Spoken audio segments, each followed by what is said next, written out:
La casa de la maldad negra. El peculiar comportamiento del cartero, que estaba en lo alto de los escalones, volvió a llamar mi atención hacia aquella casa lúgubre y amenazadora. Aquel oficial, discreto por naturaleza, estaba con una rodilla clavada en tierra y mirando por la ranura del buzón que había en la puerta. Su bolsón de cartas estaba tirado en el suelo. Yo, que me encontraba a los pies de las escaleras, dudé por un momento, pero aquello no era asunto mío. Lo más probable era que se tratara de una carta que se había quedado atascada. Aquel cartero era un buen tipo con el que había mantenido conversaciones muy animadas, así que, si había decidido hacer algo que resultaba inusual, ¿quién era yo para entrometerme?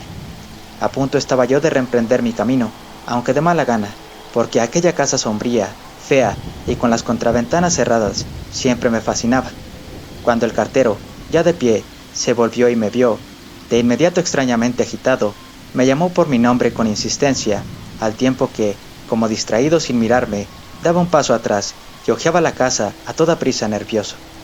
Voy a confesarlo, obedecí su petición, pero confundido por el miedo, la curiosidad y la emoción.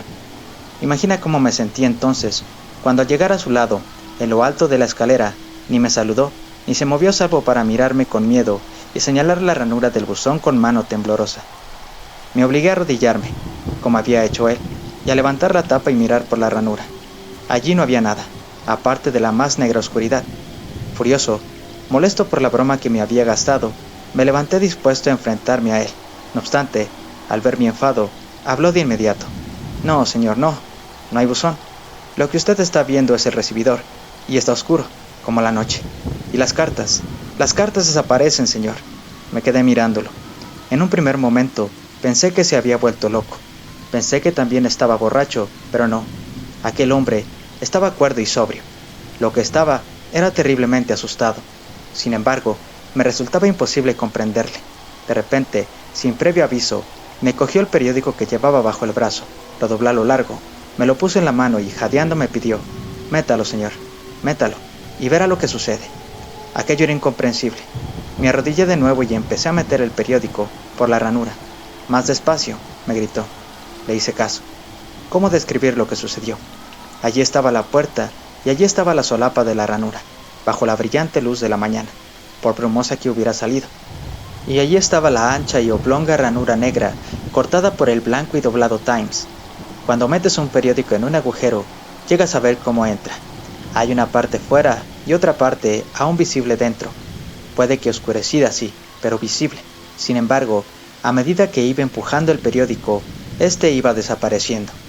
Estaba la parte que quedaba por fuera, la línea del buzón y, entonces, nada, oscuridad. Sorprendido, retiré el periódico a toda prisa y este reapareció. Dudé por un segundo y entonces sentí todo el miedo de golpe y con una risita metí los dedos en la ranura, seguro de que se encontrarían con alguna tela negra para evitar las corrientes de aire. Allí no había nada. «No, señor», me dijo el cartero. «Lo he probado una y otra vez.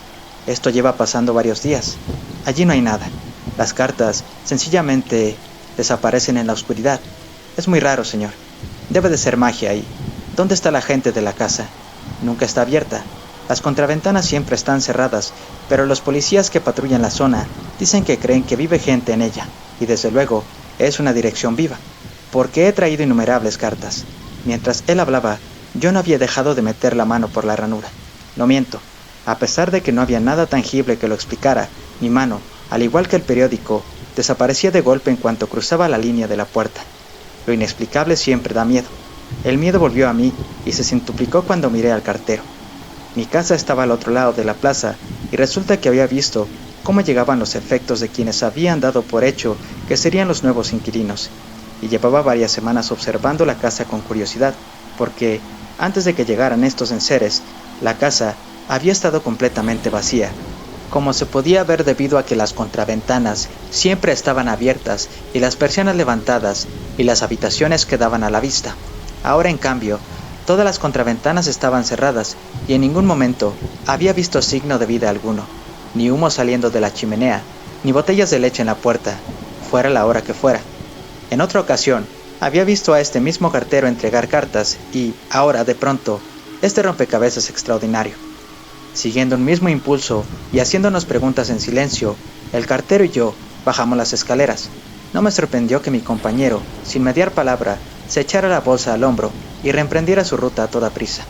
El hombre sabía que yo no tenía un trabajo al que ir y que empezaría a investigar aquello y no pararía hasta que llegara al fondo del asunto. Y también sabía que, descubriera lo que descubriera, no dejaría de informar de ello. De espaldas a la casa, perdí parte del miedo y era capaz de pensar con más claridad. De repente me resultó evidente que era imposible resolver aquel misterio sin entrar en la casa, así que decidí subir las escaleras de nuevo y tocar el timbre. De inmediato, como si hubiera abierto una ducha, se me vino encima una oleada de miedos irracionales que me dejaron helado. Oí el sonido metálico de la campana a lo lejos. El más puro terror me inmovilizó, pero no sucedió nada. Por fin, después de lo que me pareció una eternidad, el silbido animado de un chico de los recados que pasaba por la calle rompió el hechizo. No volví a llamar. Decidí de pronto y muy resuelto personarme en la oficina del agente inmobiliario que había alquilado la casa. Resulta que no solo sabía quién era, sino que era un buen amigo mío. De vuelta en las calles concurridas, me reí de mis miedos y, de hecho, para cuando llegué a la oficina de mi amigo, casi me sentía avergonzado. Enseguida me quedó claro que no solo estaba muy interesado en mi historia, sino emocionadísimo con ella. Me contó que le había preocupado mucho la nueva inquilina. La casa la había alquilado de la noche a la mañana, y sin consideración alguna, una dama extranjera y abrumadora, que había pagado un trimestre de la renta por adelantado, y había arreglado los asuntos del agua, el gas, la electricidad y todos los demás en 2 días, que era lo que había tardado en mudarse, y desde entonces, al menos por lo que mi amigo sabía, que coincidía con mis observaciones, nadie había vuelto a verla, ni a ella ni a nadie de su servicio. A Stevens, que era como se apellidaba mi amigo, y como es natural, aquella situación lo había preocupado. ¿Se habrá muerto?, me preguntó. Lo cierto es que he empezado a planteármelo, aunque ni siendo así conseguiríamos explicar el misterio con el que me has venido. Después de hablar un rato, decidimos buscar un consejo legal, y, si era necesario, entrar en la casa. Stevens prometió que me telefonearía en cuanto hubiera tomado una decisión. También me prometió que mi amigo el cartero podría estar presente en caso de que tuviéramos que entrar. No hace falta recapitular los pasos que dio Stevens en las horas siguientes. Basta con decir que acababa de encender la pipa después de comer cuando sonó el teléfono y me pidió que fuera a su oficina de inmediato. Cuando llegué me encontré en compañía de una serie de imponentes personajes. Entre todos los que allí estaban, además de Stevens, se encontraba Holt, el cartero, vestido ahora de paisano y bien atento, en la esquina, junto a la puerta, aunque se mostraba un poco tímido. El pequeño Meadows, el ferretero que tenía la tienda justo debajo de la oficina de Stevens, Crosby, el abogado que se ocupaba de la mayoría de los asuntos de Stevens, y por fin, 2 grandes cuerpos que bloqueaban casi toda la luz. Un enorme agente de policía y un detective igual de enorme y vestido de paisano, cuya cara de rasgos inteligentes estaba coronada, a propósito, por el más común y estúpido de los bombines. Steven nos presentó a todos rápidamente y resumió los puntos del problema que nos ocupaba. La única información que me resultó nueva y que había obtenido de sus pesquisas tras mi consulta matutina fue que la dama que había alquilado la casa de la plaza era una notable, o quizás sea mejor decir, notoria, ocultista, espiritualista si lo prefieres, aunque no tenía nada que ver con la parte bondadosa del espiritualismo. Pero bueno, dijo Stevens, en un momento dado. No nos perdamos en detalles que podemos dejar para más tarde y salgamos ya para la casa. Bajamos las escaleras pisando con fuerza, rodeados por el silencio de quienes saben que van a enfrentarse a lo desconocido. Una vez en la calle, yo fui con Crosby. Me interrogó, igual que había hecho anteriormente con Holt, acerca del buzón de la puerta. Me había parecido que, siendo hijo del sentido común, era probable que aquel tema le pareciera un absurdo, y que tal vez viniera con nosotros con la esperanza de dar rienda suelta a nuestras desconcertadas expensas, a esas carcajadas graves que lo caracterizaban. Por el contrario, lo encontré ansioso y preocupado, y mientras escuchaba mi historia, me fijé que en su rostro se ensombrecía debido al mismo miedo, al mismo pavor que compartíamos Holt y yo. Cuando llegamos a la casa, el silencio pesó entre nosotros. ¿A qué nos aproximábamos? Hacía 3 semanas que habían alquilado la casa. A los pies de la escalera, dudamos. Entonces, Stevens y Meadows, que además de ferretero, era cerrajero, subieron los primeros. Stevens llamó al timbre con una mano temblorosa. Permanecimos atentos con esa expresión de quien se esfuerza por escuchar la primera nota de un toque de difuntos que se acerca. Llamó una segunda vez y una tercera, pero nadie respondió. Entonces, dado que no tenía ningún duplicado de la llave, le hizo un gesto a Meadows para que se acercase a la puerta y la forzara. A unas pocas personas que se habían quedado a ver en qué andábamos, las hizo circular bruscamente el agente de policía, pero lo cierto es que aquel era un lugar tranquilo y que pocos pasaban por allí, así que era improbable que fuera a molestarnos una multitud. De mí, he de decir que, de haber estado en una calle más transitada, es probable que me hubiera reído de los miedos que me atenazaban y que me hacían sentir frío por todo el cuerpo y debilidad en las rodillas. Durante varios minutos, que parecieron horas, Meadows estuvo atareado con la cerradura. Entonces, llegó el chirrido definitivo del mecanismo, que por fin giraba. Un instante después, el ferretero accionó el pomo y empujó suavemente la pesada puerta, y ésta se movió lo suficiente para demostrar lo habilidoso que era el hombre. Luego, Meadows se hizo a un lado. De inmediato, pálido y con evidente reticencia, Stevens adelantó la mano y abrió la puerta del todo. El resultado fue tan espantosamente simple como difícil de describir. Allí, ante nuestros sorprendidos e incomprensivos ojos, la puerta giró hacia adentro y, a medida que lo hacía, algo se la tragaba y desaparecía en una impenetrable oscuridad total que llenaba el vano de la puerta, exactamente igual que el petróleo llenaría un bidón. Donde había estado la puerta, digamos que había ahora un plano de negrura perfectamente recortado, definido como si se tratara de mármol, tan preciso que hasta los goznes de la puerta estaban cortados en dos, y de ellos solo se veía la parte exterior, porque algo había engullido la interior, y, aun con todo, aquella pared negra era sencillamente negra. No había brillos en ella. Su tremenda oscuridad no reflejaba la luz. Jamás había visto nadie algo así. El papel negro, la tela negra, la pintura negra, se definen claramente a sí mismos por los brillos y reflejos que captan. Un agujero negro es una sombra que lleva de la luz a su total oscuridad interior. En este caso, sin embargo, lo único que se podía decir era que fuera había luz, y que dentro, con los lindes marcados con claridad por el lugar que había ocupado la puerta, había oscuridad, una oscuridad abrupta, absoluta, inexplicable y terrible. Nos quedamos allí boquiabiertos, espantados, observando aquella situación tan extraña. Entonces, de repente Holt el cartero hizo algo muy valiente. No me cabe duda de que se decidió a hacerlo, sencillamente porque, sin explicación, sin haber investigado, aquello era demasiado terrible para soportarlo. En cualquier caso, su actuación fue tremendamente valerosa. Dio unos pasos y cruzó aquel umbral aterrador, que se lo tragó de inmediato. Fue como si hubiera entrado por una especie de impalpable puerta negra.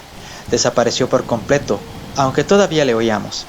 Dio 1 o 2 pasos y, entonces, acompañado de una respiración agitada y arrastrando los pies apresuradamente, apareció de repente, caminando hacia atrás, y se tropezó con el dintel, y se nos cayó en los brazos, empapado en un sudor pegajoso y temblando con fuerza de pies a cabeza, tanto que nos pareció que ni siquiera un potentísimo motor sería capaz de vibrar con esa fiereza. En unos instantes, sin embargo, estaba lo bastante recuperado como para hablar. Es indescriptible, negro y negro. De pronto como si te asfixiaras. La alfombra de la entrada bajo los pies y los sonidos de fuera, pero nada a la vista, excepto la más absoluta negrura, una vez que has cruzado la puerta. ¿Había algún olor peculiar a humo o a gas? ¿Has sentido algo?, le pregunté. No, señor, nada en absoluto. Si hubiera sido por la noche, en una noche oscura, no creo que hubiera notado uno nada. Es como salir del bendito día. Es horrible. En ese momento, habló el detective. De esta manera, no vamos a descubrir nada. Hay que entrar en la casa, y yo pienso entrar. Dicho esto, entró y desapareció. De inmediato, animado por sus palabras y determinación, fuimos tras él, excepto Meadows y Holt, que ni se acercaron a la puerta. La sensación era tal como la había descrito Holt, pero algo del primer miedo se había desvanecido. Mientras entraba, pregunté en alto: «Stevens, ¿dónde estás?» «Aquí», respondió en medio de la oscuridad, y me cogió del brazo. Una vez que superamos la sorpresa de haber desaparecido tan repentinamente de la luz del día, aquello no era peor que moverse por una casa desconocida en mitad de la noche. Caminamos despacio hacia adelante por el recibidor, y guiándonos unos a otros por la voz y cogidos de la mano, nos reunimos en un grupo a los pies de lo que parecía la escalera. De repente se oyó un clic, seguido de una exclamación de irritación. «La linterna no alumbra», comentó el detective. Oí unos movimientos y, entonces, el rascar de una cerilla. Nada, no alumbraba. Y otra, y otra. Se oyó el corto chisporroteo de las cerillas al rozar la lija cuando varios miembros del grupo lo intentaron, y de pronto, Crosby pegó un gritito. «¿Qué ha pasado?», preguntó Stevens. «La cerilla me ha quemado los dedos», respondió Crosby. «La he sujetado para asegurarme de que se encendía adecuadamente y la llama me ha quemado, pero no he llegado a ver la más mínima luz. A un tiempo, el sonido me lo reveló. Probamos todos el experimento. Uno a uno, informamos a los demás de que las cerillas nos habían quemado los dedos, y allí no hubo ni rastro de luz. Prácticamente al instante, de una manera horrible, más horrible si cabe debido a aquella impenetrable oscuridad, Crosby perdió los nervios. «¡Oscuridad!», gritó. Llanto y rechinar de dientes. Entonces, oímos que daba un par de pasos, como arrastrando los pies, y que se caía de bruces encima de algo. Nos acercamos a él con cuidado y nos percatamos de que estaba en el suelo, donde musitaba. Un horror de una oscuridad descomunal. ¡Ay Dios! ¡Que se haga la luz! Mientras estábamos así, aterrados y acercándonos a toda velocidad al estado de nervios del pobre Crosby, una exclamación repentina nos dejó perplejos. «¿Dónde están, caballeros? ¿Qué sucede?». Por un momento, nadie respondió. Entonces, Steven se aventuró a preguntar: «¿Es usted Holt?». «¿Dónde está?». Holt y Meadows respondieron a un tiempo: «Aquí, fuera». Y entonces se oyeron unos pasos, como si ambos acabaran de entrar. Holt dijo: «Hemos oído una caída. ¿Están ustedes bien?». Se oyó la voz del detective, como explicándose, y Holt me dijo: «Señor Crosby, tiene usted que tranquilizarse. Escúchenme, que tengo una idea de cómo deberíamos proceder». Crosby jadeó. «Lo siento», dijo. «Es raro. He perdido los nervios, pero estoy mejor». Daba la sensación de que se estuviera rehaciendo. Entonces, Greiner, el detective, comentó: «Caballeros, me han dicho que esta casa la alquiló un espiritualista, así que esto debe de ser uno de sus camelos relacionados con lo oculto. No nos alarmemos a lo tonto. Investiguemos la casa de cabo a rabo, que es lo que hemos venido a hacer, aunque no veamos nada. Si trazamos un plan bien pensado, podremos registrarla con el sentido del tacto. Señor Stevens, usted conoce la casa. ¿Qué hay en esta planta?». Stevens dudó un instante. Casi se podía oír cómo iba recobrando la compostura. «Gracias, Greiner. Su idea es muy sensata. Por lo que recuerdo, hay un recibidor, un comedor, un salón con una salita adyacente y una puerta de paño en la parte de atrás de las escaleras que da a las cocinas». «Pues escúchenme todos», dijo Greiner. «Retirémonos poco a poco hasta que demos con las paredes del recibidor». Pasamos un minuto arrastrando los pies y exclamando por lo bajo cuando nos encontrábamos esto o aquello. La sensación de aislamiento iba aumentando nuestro nerviosismo, pero acabamos dando con las paredes. «Ahora», siguió entonces Greiner, «que cada uno busque una puerta, una ventana o cualquier objeto relevante que tenga cerca. De esa forma, registramos el recibidor de la manera más rigurosa que se podía, anunciando nuestros descubrimientos, en respuesta a las continuas preguntas que nos hacía el detective. El agente de policía, que estaba cerca de mí, informó de que había dado con una ventana. En ese mismo instante, me golpeé con cierta violencia contra la puerta, que seguía abierta y, al explicarlo, me pidieron que la cerrara. No fuera a ser que algún viandante decidiera investigar una puerta en la que, por lo que parecía, colgaba una cortina de color negro azabache, que era sin duda la sensación que daría desde la acera. Después de hacerlo, oí como Greiner cruzaba el recibidor hasta el policía, y acto seguido, oí las anillas de unas cortinas correr por una barra, como subían una persiana y, por fin, el traqueteo de unas contraventanas. No entró nada de luz. «¿Encuentra usted el pomo de la ventana?», le preguntó Greiner al agente de policía. «Aquí está», respondió este, y, acto seguido, se oyó un pestillo y el ruido de una ventana al abrirse. Seguía sin haber luz, pero casi de inmediato, proveniente de fuera, oímos la exclamación horrorizada de un joven. «Dios bendito, Bob, mira esa ventana, mira el brazo que sale, parece que esté en mitad de la nada». «Es extraordinario», le respondieron, «pero supongo que es algún truco. Tú, el de dentro, ¿por qué asustas a la gente? Lárgate a otro sitio con tu magia para idiotas. No está bien asustar así a la gente. Me sorprendió que Greiner no respondiera y que se limitara a cerrar la ventana. A menudo me he preguntado qué pensarían aquellos dos jóvenes. Supongo que eran jóvenes por su voz, de lo que acababan de ver en la plaza. En cuanto a nosotros, que seguíamos en aquella casa a oscuras y en silencio, creo que no había nada que pudiera haber enfatizado más lo raro de la situación que estábamos viviendo. Greiner, que, con sus aires de oficial y su gran sentido común, se había hecho cargo de la investigación con el consentimiento tácito de todos nosotros, no nos dio tiempo a sacudirnos nuestros miedos. Bajo su dirección, llevamos a cabo un registro raro y difícil, pero diligente, de la planta baja. Nada de lo que logramos descubrir en aquella oscuridad total resultó inusual. Allí solo había el mobiliario y el equipamiento típico de una casa de clase media. Luego subimos las escaleras y registramos la planta de arriba. Stevens nos informó de que no había ático y de que por lo tanto, cuando hubiéramos investigado aquella planta, habríamos investigado la casa entera. Qué extraño me resultó escucharnos a los 7, a gatas, a tientas, estirando tímidamente la mano en aquella oscuridad terrible, encontrándonos de repente un cuerpo, muertos de miedo, hasta que nos dábamos cuenta de que, como cabía esperar, era uno de los nuestros. Registrar una casa donde esperar uno casi con toda certeza encontrar un cadáver es algo aterrador en condiciones normales. Imagina, por lo tanto, lo aterrador que nos resultó hacerlo en la más absoluta oscuridad y sin conocer la causa de ese horror añadido.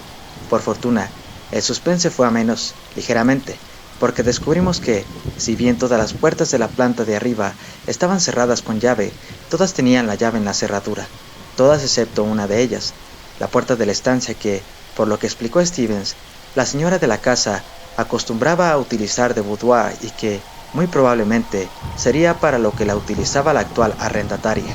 Nerviosos, conseguimos abrir aquella puerta. ¿Qué nos encontraríamos? ¿Habría dejado la señora la casa? ¿La encontraríamos en aquella habitación? ¿La habría superado aquella aterradora oscuridad? ¿La habría horrorizado y asustado hasta el punto de llevarla a huir de la casa e incluso de la ciudad presa del pánico y sin informar a nadie de su marcha? No se puede decir que yo sea susceptible a las sensaciones e impresiones delicadas que se consideran psíquicas. La atmósfera tiene poco efecto en mí. No obstante, tenía los nervios tan a flor de piel por la tensión que nos producía aquella oscuridad maléfica que no pude evitar sentir un miedo mayor de lo normal, un repelús que me recorría el cuerpo cuando entramos en el boudoir, y tuve que esforzarme al máximo por contener un alarido de terror cuando, por unos instantes, el pobre Steven soltó un gemido agitado, que no un grito, por algo que había descubierto. Yo me encontraba junto a la jamba de la puerta en ese momento, y cuando Stevens lanzó su exclamación, mi mano se cerró sobre el interruptor eléctrico y lo pulsé. No se encendió la luz, aunque para entonces ya estaba acostumbrado a eso, pero decidí dejarla encendida y me moví con los demás en dirección a Stevens. Manténganse alejados un momento, dijo. He encontrado algo. A alguien. Sí, un hombre. En una silla. Aquí. Aquí. Nos acercamos a él a tientas. Mi mano encontró un hombro. ¿Aquí?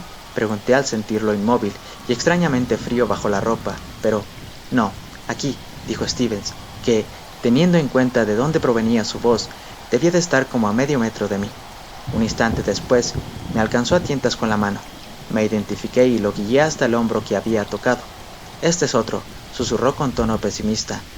No voy a intentar describir las etapas de nuestro descubrimiento segundo a segundo. Mi intento provocaría gran tensión y mucho miedo. De hecho, mi cerebro tembloroso se detiene y se niega a recordar aquello que captó en primer lugar con profunda impresión.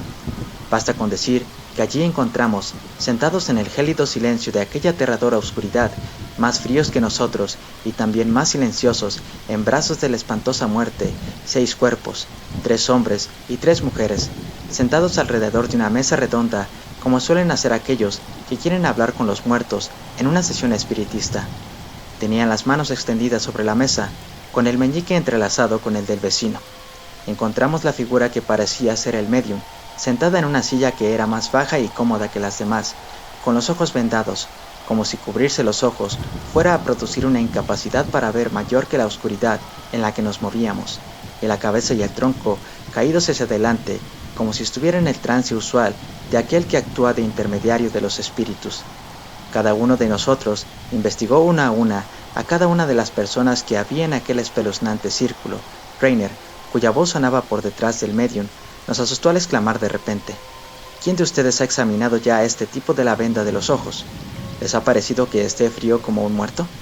Sin esperar a que respondiéramos, aunque nosotros aguardábamos tensos como las crines de un arco, quietos como el mármol, terriblemente expectantes, oímos que realizaba una serie de movimientos rápidos. Casi podía verle, echando hacia atrás el cadáver y tumbándolo en el suelo, tomándole el pulso, retirándole poco a poco la venda de los ojos. Se oyó como si descorchasen una botellita y el burbujeo de un líquido. Rainer estaba utilizando un frasquito con un movimiento rítmico y, de repente, a través de la oscuridad vi, al otro lado de la habitación, en lo alto, dos ojos deformes, enormes y horripilantes, rojos, refulgentes, los ojos de un monstruo. Sentía tanto miedo que se me pusieron los pelos de punta y la carne de gallina, y empecé a sudar profusamente, un sudor frío y pegajoso. Mi garganta, a pesar de estar atenazada por el miedo, soltó un grito involuntario: ¡Ojos! Y con la mano señalé como si los demás pudieran verme. Oí el castañeo de dientes, entre el que se incluía el de los míos.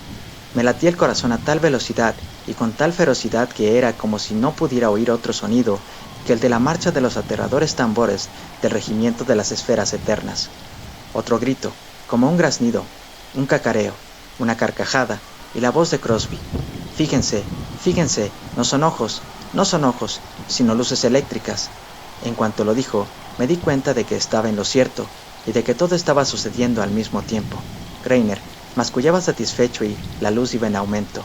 Aquella bendita luz, y pudimos vernos unos a otros de nuevo, todos con el rostro descolorido.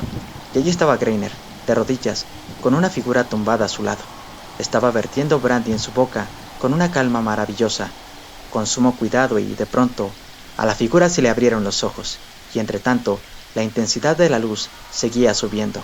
La figura respiró mientras volvía a la vida, con los ojos muy abiertos, y de repente las luces resplandecieron y la habitación se llenó de luz, porque el policía había abierto las cortinas y la ventana y estaba dejando que entrara el día.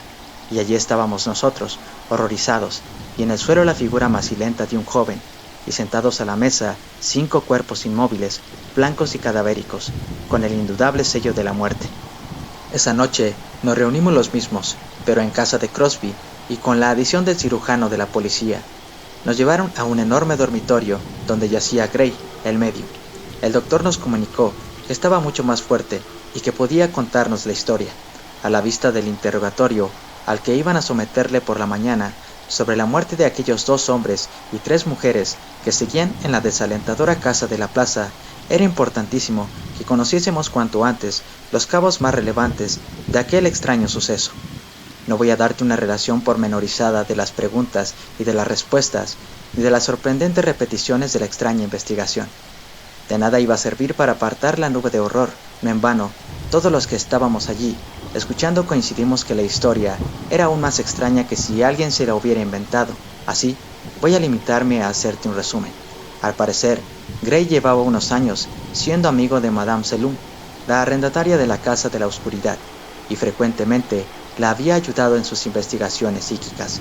El marido de Madame Selum desaprobaba hasta tal punto estas investigaciones que la brecha que fueron abriendo entre ellos acabó volviéndose insalvable, y ella decidió abandonarlo y viajar de aquí para allí, investigando historias de fantasmas, de casas encantadas y de otros misterios. La separación de su marido tuvo un efecto muy negativo en ella, porque a partir de entonces, sin freno, se entregaba al estudio de las artes más oscuras y de los misterios más funestos. Hacía no mucho, la repentina muerte de uno de los compañeros de ella durante una sesión espiritista había causado un gran escándalo, que era por lo que la mujer había alquilado la casa de la plaza con cierto secretismo e, incluso, en un primer momento, hasta que hubiera completado cierta investigación, había decidido no contratar servicio y comprar una gran cantidad de provisiones para estar apartada del mundo. Hecho esto, se comunicó con algunos de sus amigos espiritistas más cercanos y también con Gray. Cuando esta gente llegó, les explicó su teoría. La mujer había descubierto, si bien es por todos conocido, que lo extraño y lo malvado teme la luz. Sedienta de conocimiento, ansiosa de poder, Madame Selum A menudo llevaba a cabo sus sesiones espiritistas en la más absoluta oscuridad. No obstante, cuando llegaban al umbral del mundo de los espíritus, siempre aparecía alguna luz, a menudo refulgente, de un rojo furioso, de un púrpura sucio, como si de algo malévolo se tratase, pero los temidos elementales aparecían, envueltos en las llamas sulfurosas del infierno, con relucientes ojos glaucos y rodeados de destellos amoratados en la maligna oscuridad. La cuestión es que a la mujer se le ocurrió convocar a las manifestaciones más potentes para, acompañada de gente convencida, pedirles a los poderes que gobiernan el mundo de los espíritus que les proporcionaran una oscuridad absoluta, una oscuridad que no solo fuera de este mundo, sino también del otro. Gray tenía miedo. Aquella era una nigromancia de un tipo muy peligroso. Sin embargo, consiguieron persuadirlo y una noche, casi una quincena antes de que nos contara aquella historia, empezó la sesión espiritista. Hay que explicar en este momento que los mediums pueden ser muy distintos unos de otros. Algunos son prácticamente indiferentes a todo lo que sucede, a pesar de que todo lo que sucede sea gracias a ellos. Otros no recuerdan nada de lo que ha sucedido desde el momento en que entran en trance hasta que los despiertan. Y los hay que permanecen medio conscientes durante la sesión. Gray, al parecer, se encontraba en un punto intermedio y sufría dos estados del trance, uno más ligero y otro más profundo.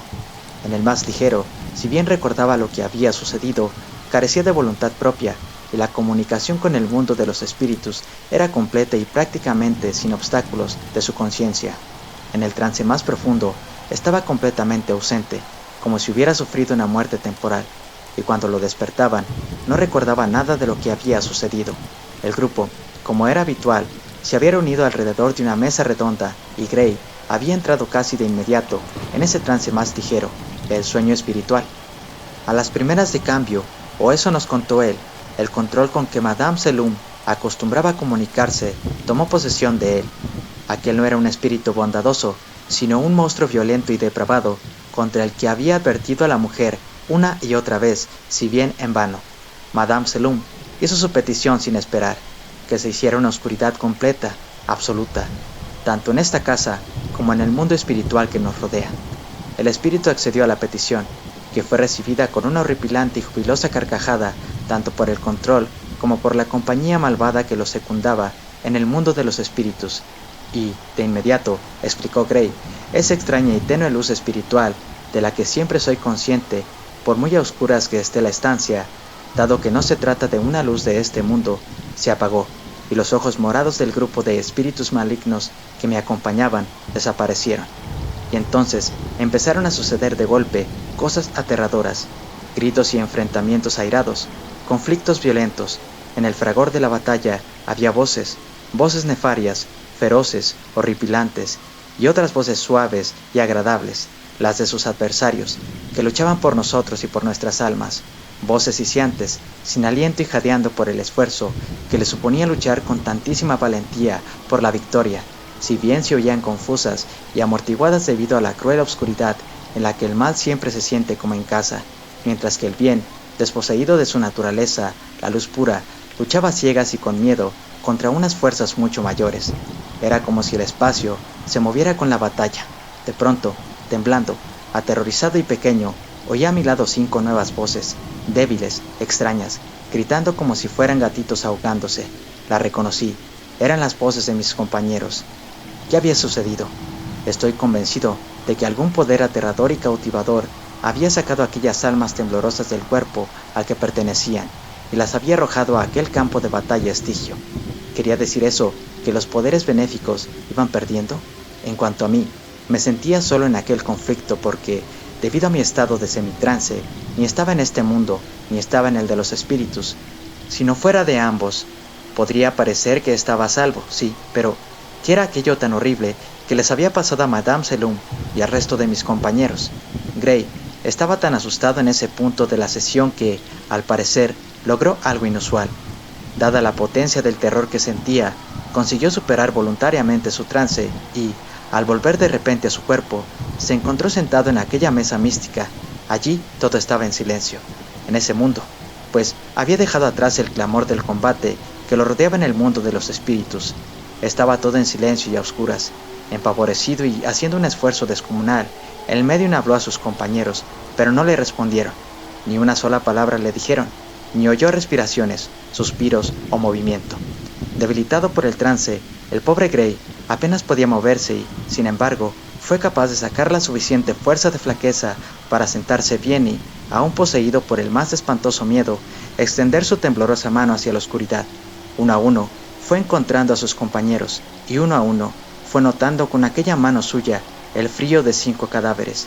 No sabía cuánto había durado este trance ni qué había sucedido en aquella espantosa estancia y, mientras allí estaba paralizado por el terror, de súbito, feroz y estrepitosa, pronunciada por una gente que desconocía y cuya naturaleza jamás llegaría a conocer, una potente voz resonó en el camarín de la muerte y le dio una orden imperiosa: duerme, duerme profundamente, aquí solo están los muertos, duerme en la oscuridad hasta que los vivos te pidan que despiertes. Por lo visto, nada más percibir aquella orden, el médium se sumió en el trance más profundo, hasta que los vivos le habíamos pedido que despertara. ¿Quién sabe qué sucedió realmente allí? ¿Qué horrores vivieron en aquella casa de la oscuridad tremebunda? Es muy peligroso jugar con los poderes de la oscuridad. Es muy peligroso atreverse a desafiar con impía precipitación las leyes que se nos han dado para mantener nuestra quietud y nuestra paz. Al día siguiente, en un deprimente e intimidante juzgado, sacudidas las ventanas por el furioso tumulto de un vendaval y de una fría y fuerte lluvia, tuvo lugar el interrogatorio para esclarecer lo que había pasado con aquellos 5 cadáveres. No había en estos ni rastro de heridas o veneno, ni de enfermedad suficiente como para que hubiera sido la causa de su muerte. Largo y serio fue el interrogatorio. Largas y difíciles fueron las consultas del jurado. Así, no es de extrañar que, con sombría expresión de sorpresa, y tras haberle pedido permiso al forense, que se lo dio debido a las circunstancias tan particulares que nos ocupaban, declaraban que era su voluntad que el veredicto en cada caso, y, al darlo, el tono del portador del jurado se volvió grave y tembloroso, como si estuviera hablando de la peor de las fatalidades, fuera, muertos por la ira de Dios. Fin.